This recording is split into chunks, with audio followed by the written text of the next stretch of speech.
नमस्कार। आकाशवाणी देहरादून से प्रस्तुत हैं प्रादेशिक समाचार। पहले मुख्य समाचार। मुख्यमंत्री पुष्कर सिंह धामी ने प्रदेश के सभी जिलाधिकारियों के साथ वर्चुअल बैठक की। आपदा से निपटने की तैयारियों पर चर्चा कर जरूरी दिशा निर्देश दिए। ऋषिकेश में निर्माणाधीन बजरंग सेतु का कार्य अंतिम चरण में, 15 सितंबर तक पर्यटकों के लिए खोलने की तैयारी।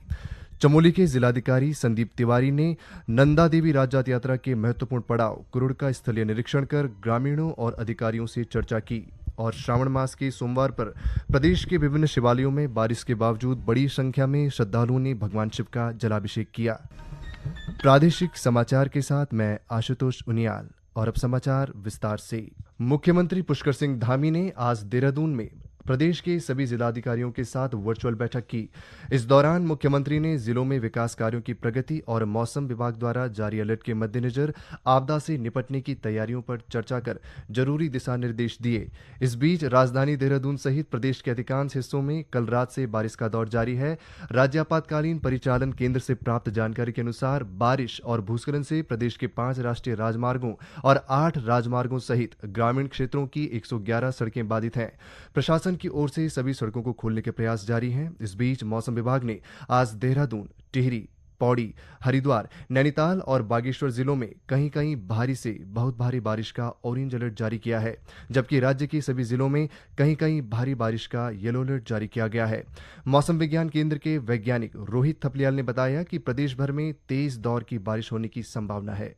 पिछले 24 घंटों में उत्तराखंड में अधिकांश स्थानों पर हल्की से मध्यम वर्षा मिली है और कहीं कहीं भारी से लेकर बहुत भारी वर्षा भी देखने को मिली है। आगे पूर्वानुमान की बात करें तो 4 और 5 तारीख को उत्तराखंड में अधिकांश स्थानों पर हल्की से मध्यम वर्षा मिलने की संभावना है। साथ ही चेतावनी की बात करें तो 4 तारीख को देहरादून, टिहरी, पौड़ी या बागेश्वर जनपद है, वहां पर कुछ स्थानों पर भारी से बहुत भारी वर्षा मिलने की संभावना, जबकि कहीं कहीं इक्का दुक्का स्थान पर अत्यंत भारी वर्षा भी मिल सकती है। और जो अन्य जनपद हैं जैसे हरिद्वार, नैनीताल या चंपावत है, वहां पर कहीं कहीं भारी से बहुत भारी वर्षा मिलने की संभावना है। उसी तरीके से जो आंतरिक हमारे जनपद हैं, उत्तरकाशी, रुद्रप्रयाग, चमोली या पिथौरागढ़, अल्मोड़ा, वहां पर भी कहीं कहीं भारी वर्षा मिलने की संभावना है। आज भारी बारिश की चेतावनी को देखते हुए देहरादून, नैनीताल और चंपावत जिलों में कक्षा 1 से 12 तक के स्कूलों और आंगनबाड़ी केंद्रों में आज अवकाश घोषित किया गया। तीर्थ नगरी ऋषिकेश में निर्माणाधीन बजरंग सेतु का कार्य अंतिम चरण में है। लक्ष्मण झूला पुल के निकट बन रहे बजरंग सेतु का निर्माण कार्य लगभग 90% तक पूरा हो चुका है। लोक निर्माण विभाग नरेंद्र नगर का दावा है कि 15 सितंबर तक शेष काम पूरा कर इसे पर्यटकों के लिए खोल दिया जाएगा। विभाग के अधिशासी अभियंता विजय कुमार मोगा ने बताया कि 132.3 मीटर स्पैन पुल को करीब 69 करोड़ रुपए की लागत से तैयार किया जा रहा है। इस झूला पुल की चौड़ाई 8 मीटर है। साल भर श्रद्धालुओं और पर्यटकों के आवागमन को ध्यान में रखते हुए सेतु डिजाइन किया गया है। 5 जनवरी 2022 में बॉन्ड बना है। वर्तमान में साज सज्जा एवं एफआरपी का कार्य होने के कारण हम इसको 15 सितंबर तक कार्य पूर्ण करेंगे और आवागमन हेतु आम जनता को उपलब्ध कराएंगे। अभी वर्तमान में जो सेतु की भौतिक प्रगति है वो 90% है और शीघ्र ही साज सज्जा सेतु के दोनों पाइलोन पे हमारी जो शंख लगेंगे और जो मूर्तियां लगनी है और साज सज्जा का डेकोरेटिव वर्क होना है वो अभी प्रगति में है, वो कराया जाना प्रस्तावित है। ग्रामीण स्वरोजगार प्रशिक्षण संस्थान द्वारा NRLM स्वयं सहायता समूह की सदस्यों सहित स्थानीय ग्रामीण महिलाओं को महिला वस्त्र दर्जी प्रशिक्षण दिया जाएगा। इसके लिए SBI RCT rural self employment training institute Rudraprayag में आगामी 6 अगस्त से प्रशिक्षण शिविर का आयोजन किया जा रहा है। RCT के निदेशक KS रावत ने यह जानकारी देते हुए बताया कि 31 दिवसीय महिला वस्त्र दर्जी प्रशिक्षण में जनपद स्तरीय अधिकारियों द्वारा प्रतिभाग कर प्रशिक्षणार्थियों का मार्गदर्शन किया जाएगा। उन्होंने बताया कि प्रशिक्षण SBI RCT पुराना विकास भवन में आयोजित किया जाएगा। उन्होंने सभी प्रशिक्षणार्थियों से निर्धारित समय पर उपस्थित होने की अपील की है। ये समाचार आकाशवाणी के देहरादून केंद्र से प्रसारित किए जा रहे हैं। ताज़ा समाचार के लिए आप हमारे सोशल मीडिया X व Facebook page Akashvani news Uttarakhand को फॉलो कर सकते हैं। साथ ही ये समाचार हमारे YouTube channel Akashvani news Uttarakhand पर भी उपलब्ध हैं। चमोली के जिलाधिकारी संदीप तिवारी ने अगले साल होने वाली नंदा देवी राजजात यात्रा के महत्वपूर्ण पड़ाव कुरुड़ का स्थलीय निरीक्षण किया। इस दौरान उन्होंने ग्रामीणों और अधिकारियों से विचार विमर्श कर चर्चा की।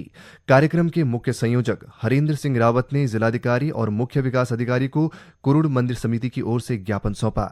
ज्ञापन में राजजात का शुभारंभ कुरुड़ से करने की मांग की गई। साथ ही नंदा देवी राजजात को नंदा देवी बड़ी जात के रूप में मान्यता देने और कुरुड़ को राज्य के पर्यटन मानचित्र में स्थान देते हुए सभी पड़ावों को धार्मिक पर्यटन के रूप में विकसित किए जाने की मांग की गई। इस पर जिलाधिकारी ने बताया कि ग्रामवासियों की सभी मांगों का संज्ञान लेते हुए शासन को पत्र प्रेषित किए जाने के साथ ही पर्यटन सचिव को अवगत करा दिया गया है।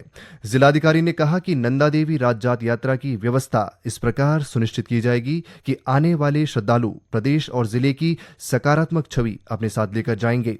उन्होंने स्थानीय नागरिकों से भी सहयोग की अपील की। इस दौरान जिलाधिकारी ने उपस्थित अधिकारियों को निर्देशित किया कि वे स्थलीय निरीक्षण कर आवश्यक व्यवस्थाओं का आकलन करें और स्थानीय प्रतिनिधियों के साथ समन्वय बनाकर कार्य योजना तैयार करें। उन्होंने यात्रा की सभी आवश्यक व्यवस्थाओं को समय पर पूरा करने के निर्देश दिए ताकि 2026 में आयोजित होने वाली नंदा देवी राजजात के दौरान श्रद्धालुओं को किसी भी प्रकार की असुविधा न हो। श्रावण मास के सोमवार पर आज प्रदेश के विभिन्न शिवालयों में बारिश के बावजूद बड़ी संख्या में श्रद्धालुओं ने भगवान शिव का जलाभिषेक किया। हरिद्वार में कनखल स्थित दक्षेश्वर महादेव मंदिर समेत सभी शिवालयों में श्रद्धालुओं ने जलाभिषेक कर भगवान शिव की आराधना की। बागेश्वर के बागनाथ मंदिर में सुबह से ही शिव भक्तों की लंबी कतारें लगी रही। हाथों में गंगाजल और मन में श्रद्धा लिए भक्तों ने जलाभिषेक और रुद्राभिषेक कर भोलेनाथ का आशीर्वाद दिया। पंडित कैलाश उपाध्याय का कहना है कि सावन का महीना शिव आराधना के लिए अत्यंत पावन होता है। हर सोमवार को श्रद्धालु यहां पहुंचते हैं, लेकिन आज भक्तों की संख्या विशेष रूप से अधिक रही। 4 बजे लगभग मंदिर खोला था, तो 4 बजे से लोग लगातार यहां पर दर्शन के लिए आ रहे हैं। तो भक्तों में जो है काफ़ी उत्साह है, क्योंकि श्रावण का महीना है और शिव जी के पूजा के लिए विशेष रहता है। लोग यहां पर काफ़ी मात्रा में जो है आते हैं, क्योंकि यह महीना ही शिव पूजा के लिए होता है। भक्तों की यहाँ पर कमी नहीं रहती है। अभी भी सुबह 4 बजे से लगातार यहाँ पर फिर भी पूजा पाठ जो है लगातार चली है। चंपावत जिले के बालेश्वर, मानेश्वर, ऋषेश्वर, सप्तेश्वर, कांतेश्वर, हरेश्वर, महारुद्रेश्वर आदि शिव मंदिरों में श्रद्धालुओं ने दूध, घी और बेलपत्र के साथ जलाभिषेक कर महादेव के प्रति अपनी आस्था जताई। ऋषेश्वर मंदिर में पूजा करने आई श्रद्धालु सरस्वती अधिकारी और सविता ने बताया कि सावन के महीने में उन्होंने सोमवार का व्रत रखकर घर परिवार के सुख शांति की कामना की। सोमवार है, सोमवार को यहाँ जो है भक्तों की बहुत ज़्यादा भीड़ रहती है, क्योंकि लोगों की आस्था एक अटूट विश्वास बना हुआ है कि हम सावन के महीने में जो देवाधिदेव शिव महादेव की पूजा अर्चना की जाती है, तो ये हमारे घर परिवार में सुख शांति और समृद्धि देता है। और जितनी भी सुहागन महिलाएं हैं, उनको अपने सुहाग की लंबी आयु के लिए, उनकी दीर्घायु के लिए हम यहाँ पूजा करने के लिए आते हैं। हर बार व्रत लेती हूँ। सावन के सोमवार में भगवान शिव की आराधना की जाती है। इस उपलक्ष्य में मैं चंपाव से यहाँ ऋषेश्वर महादेव मंदिर शिव मंदिर में आई हूँ। भारत का स्मार्टफोन निर्यात वित्तीय वर्ष 2025-26 की पहली तिमाही में रिकॉर्ड ऊंचाई पर पहुंच गया है। यह पिछले वर्ष की इस अवधि की तुलना में 58% बढ़कर 7 अरब 72 करोड़ डॉलर हो गया है। प्राप्त आंकड़ों के अनुसार इस बढ़त में सर्वाधिक योगदान एप्पल का रहा है, जिसने अपने अनुबंधित निर्माताओं के माध्यम से 6 अरब डॉलर मूल्य के आईफोन निर्यात किए। अंत में मुख्य समाचार एक बार फिर।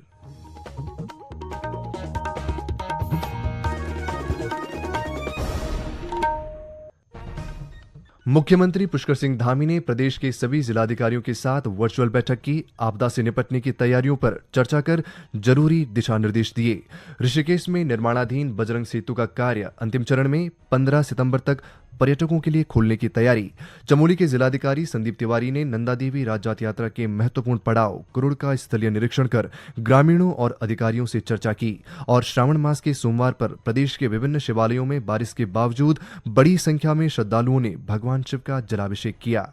इसके साथ ही प्रादेशिक समाचार का एक अंक समाप्त हुआ। अगला समाचार बुलेटिन शाम 6:30 बजे प्रसारित किया जाएगा। नमस्कार।